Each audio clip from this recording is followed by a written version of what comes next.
So again, it's Priscilla Batzell in Spring Hill, Florida at Expressionist Art Studio Gallery in the backyard. And I have some strange ideas that I want to play with. Starting with, I'm probably going to use one of my biscuit cutters as an inversion pour. And you could use these other objects. That's a piece of kitchen paraphernalia where you put it under the rim of a bag and then load the bag up. Anyway, so there's all kinds of ways you can do an inversion pour. And the first half of my painting is going to be with the inversion pour. The second half is going to be with the shovel. I am not sure exactly what size. Maybe I'll just use all of those for right now. So, my plan goes as follows. 16 by 20 inch canvas. I am going to attempt to make my sky area first. Inversion pours usually need a good sized puddle of paint to put them into, so that is probably not enough. I'm a little nervous about having too much. It's a very, very, very warm, humid, sticky day. It's in the 90s. Good thing I've got a fan. Let's see if my inversion pour cups will work. I kind of want to use them upside down, but anyway, we'll just do that for right now and throw a little more paint around them.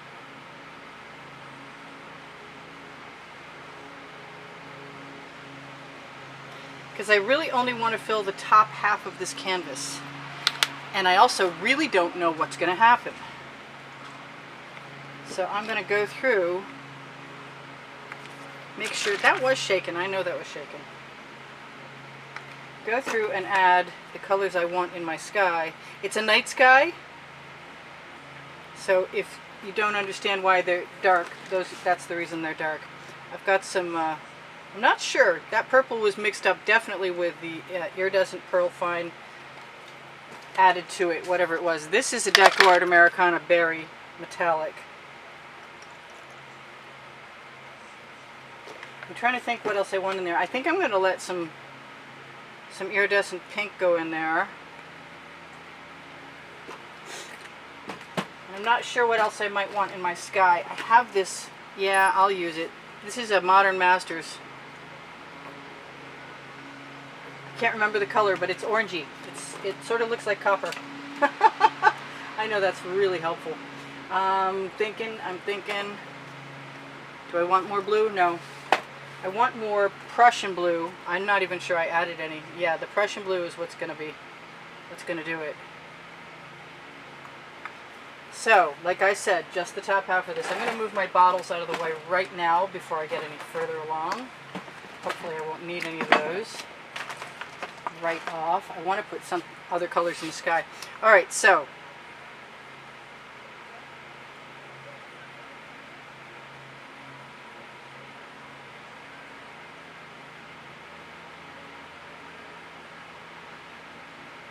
now all this is going to get tipped.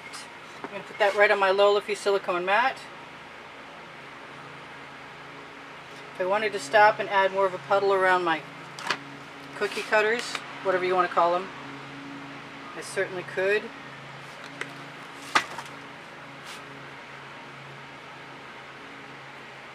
Who knows, I could change my mind entirely if my sky theory doesn't work.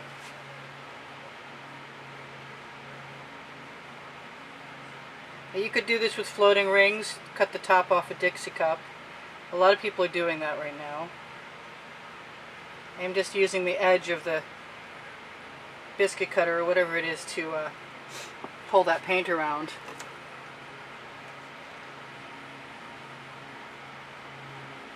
Now I'm kind of thinking Northern Lights-ish for my excuse for this to be a beautiful sky. I've got edge catchers where I can pour paint off onto, or I can hold them against the edge of the canvas, or partially. I like small ones sometimes, because small ones mean I don't... What are you? Come off. Stuff out here. I really don't want that going all the way off anywhere else. And I can move it down and cover the edge of my canvas right now. It's going to be dark and dramatic. And I'm just going to keep using my small edge catcher, because that will contain my paint kind of where I want it. Let everything else flow to a new spot. I can also once I pool it, I can either take the edge catcher away and use the paint on the other side, which it might actually be a really good idea considering that that looks gorgeous. So let's just do that. I'm going to line that puddle of paint right up there, pour it right back on again, bring this edge catcher over because I know as I pour on this side, the other side will become a problem. If I had painted the whole sky black first, I wouldn't have any of those matte spots left. I could, in theory, add more color to the top, but I want to stretch out the cells that I've got. And in order to do that, I'm going to grab my OXO omelet turning spatula and take back all of my paint, put it right back on the canvas, right there. I've got 2 edge catchers so I can have the paint off both of them as long as I'm quick in the heat.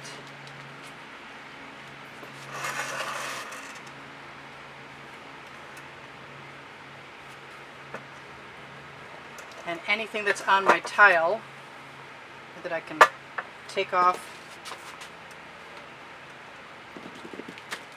If I hold an edge catcher underneath it, I can usually rescue it.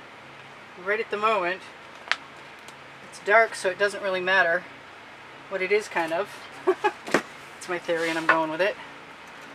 I'm going to go ahead and bring a little more back here. It doesn't matter. I can stick that spatula in there and pounce it around to fill in those gaps if I want to. Because I can. That's the name of my first book that you can find on the Linktree Amazon link. The first link under show more under the video. That's pretty impressive. This is kind of just like what I was hoping. If the spatula doesn't work for you, use your fingers. Nobody's watching but me. No, I'm not watching. I'm sorry. I'm not peeking, I promise. Alright, so my edge catcher is fairly well clean. My tile is less so. I've got a dramatic sky that I really like. I don't want to lose much more of my pattern. Maybe what I'll do, since I know my top edge is nearly covered, it will be as soon as I run my finger down it, and I can take some more paint, whoops, I can take some more paint off the edges as they're dripping on my foot. And the more I stretch out those patterns, the more dramatic that sky is going to become. I hear thunder. I don't want it to rain on me again today. Did it yesterday and that was enough. Alright, so I'm going to try and see how far down I can stretch and flow. It's worth it to me. It's a little time consuming, but it's worth it to me, especially if I flow a nice river of paint across the canvas, and then once I have it I can flow it back and forth so it gets lower and lower. That's a dramatic sky. Yep, big boomers coming my way, darn it. So what I'm thinking is that I've got a spatula, I know how to use it, and I've got paint right here that I can use to go right down into my landscape area. And anytime that there's paint, it helps other paint flow, especially if it's wet paint. Actually, even a nice layer of previously added dry paint will still help, because it's probably got more sheen on it than any one of these canvases that are pre-primed at the factory. Okay, so I've still got flowability, and I think I'm going to use it, and it really does look a lot like Northern Lights to me. And any time that I know paint is going to fall off, I can place an edge catcher. If I wanted to do something else, and maybe sometime in the future on another piece I'll do something else to a sky, but I like, all I can think of is ethereal, the ethereal nature of the sky. And hopefully I have enough time. I got 6 minutes to make the bottom half. I might have less time than that from the sound of the thunder, actually. So let me get anything else that's in my way, out of my way, starting with my cookie cutters, biscuit cutters. I'm going to take a moment, quickly rinse my hands off. So I like that, and now I have to decide what I want to do for the land. And if I'm going to use another spatula, it's going to be another spatula. So here's my shovel, And I have gathered together some colors. I'm going to start with I was going to start with my green gold. Yep, I am. From Floetrol. That's a color shift. Right in the bottom of my shovel. And the purple that I used in the sky. I'm going to use a lot of the same colors. I'm just going to do it a little differently. That's all. That did not work. That was not a color I could have because it's plugged. A lot of them are not open. Darn, that's what I get for waiting. Alright, I'm trying. I just mixed up some emerald green for the first time from, it's that shiny green if you can see it, from Deco-Art Americana. It's not a lot different than the minty green from Folk-Art. That's a color shift, but it's different enough so I'm just going to use all the same colors basically. Whoops, my shovel wants to spill. And I just have a really large object go in there. I saw it go. Yes, goodbye large object. Alright, so the only thing I want left, I want some gold. And I want the Prussian blue.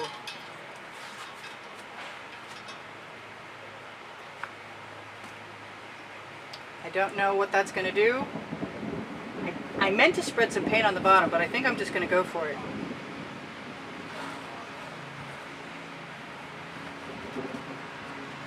Because I can put some more paint around, and from the sound of the thunder, I better make my mind up to do stuff real fast, because I don't think I'm going to be dry much longer. Not that I was all that dry to begin with, to tell you the truth. It is that hot out here.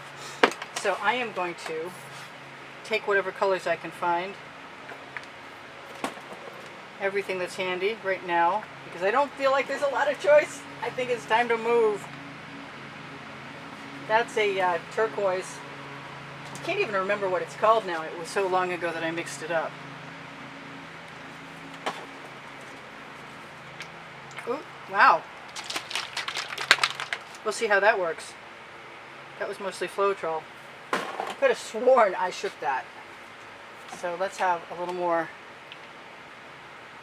turquoise. I want some black enamel in there. Let's see how that works. Alright, so shovel is empty. Prussian blue is down. I can have my green now.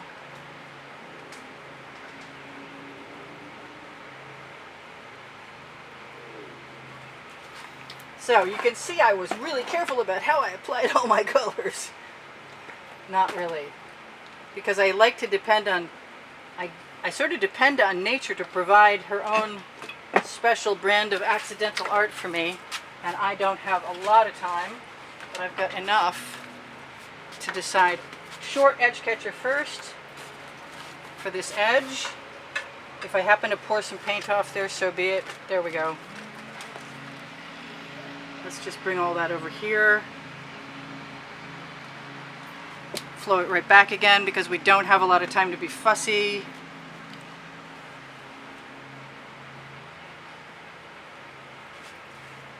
I'm going to go for the other side, hopefully, if I can manage to stay organized in my brain.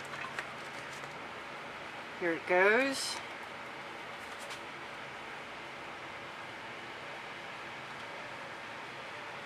Now once I get it evenly distributed across the canvas, my next plan will be, after I flow it back again, or up and over, is to go down. But also, when I do stuff like that, I can grab some paint off my edge catcher and use a Princeton Art Tool Catalyst spatula, another great tool that's on my Amazon link underneath, show more underneath the video.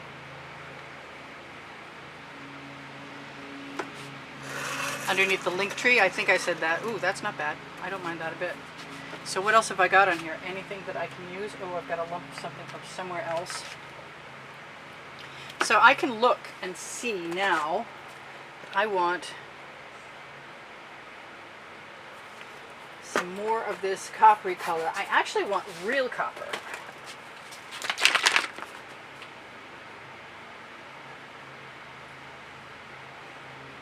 Hopefully you can see all that. And hopefully this will work out okay. Ooh, that is the right length edge catcher. So I'm gonna, ooh, painty. I am so painty. I'm gonna take that paint right off. I don't think there's any under the top, but I'll check.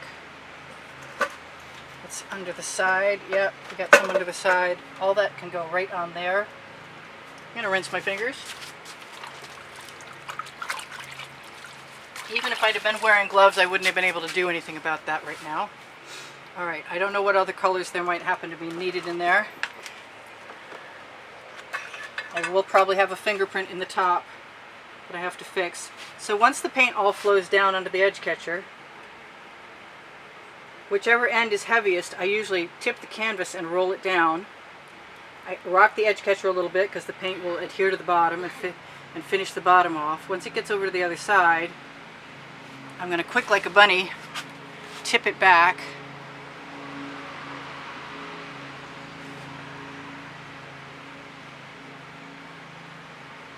And let it fill in.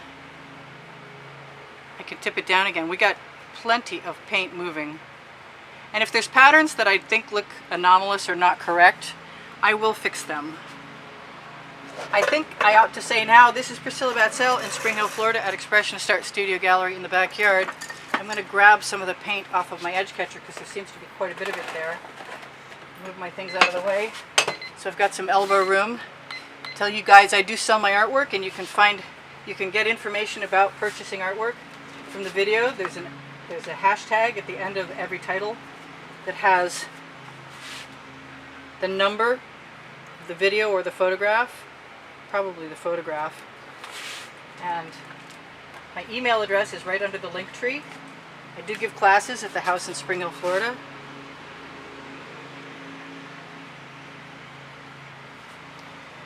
If you share my videos, I appreciate it. When you give me a thumbs up, I appreciate it very much. We've got some beautiful cells down here. Wow. Okay. So I could pounce this, or I could splatter it. I think I prefer the splatter. Well, except for that one. I can do all kinds of things. I could put chain in there if I wanted to, but what I've been recently enjoying most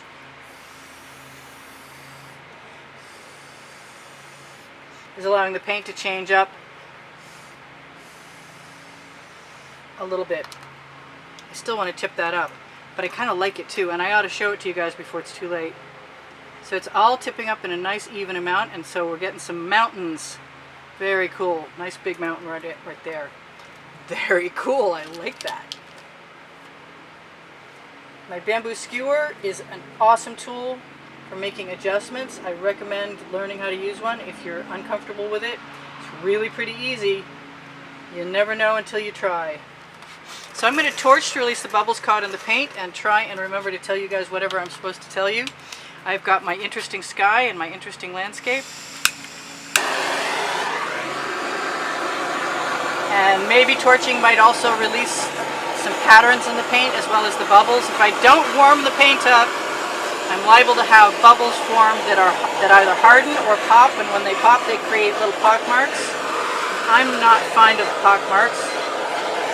I got 1 minute left to tell you guys. I have Facebook groups. Expressionist Art Studio Gallery Appreciation Group is for students, and that's where you can find today's video most days. On my YouTube channel you can find over 1,400 videos organized by genre and on playlists, and by topic, genre, by the 100. If you're looking for it, you can find it. Type a word in the search bar and that'll probably get you where you need to. I'm going to have to look through here and make sure there's no anomalous, strange things. I have a drawing you can find in the last 20 seconds of this video or any video because I change them every month. There's a drawing for paintings if you're a PayPal or Patreon contributor. I prefer PayPal. Patreon is adding tax, or the government is adding tax there, so not as useful as I used to think it was. If I've got anything on my edges that needs to be covered, I can certainly do that after you're gone. I love you guys. There's 88,000 of you almost, and please give me a thumbs up, and thank you for the wonderful comments and all of the donations.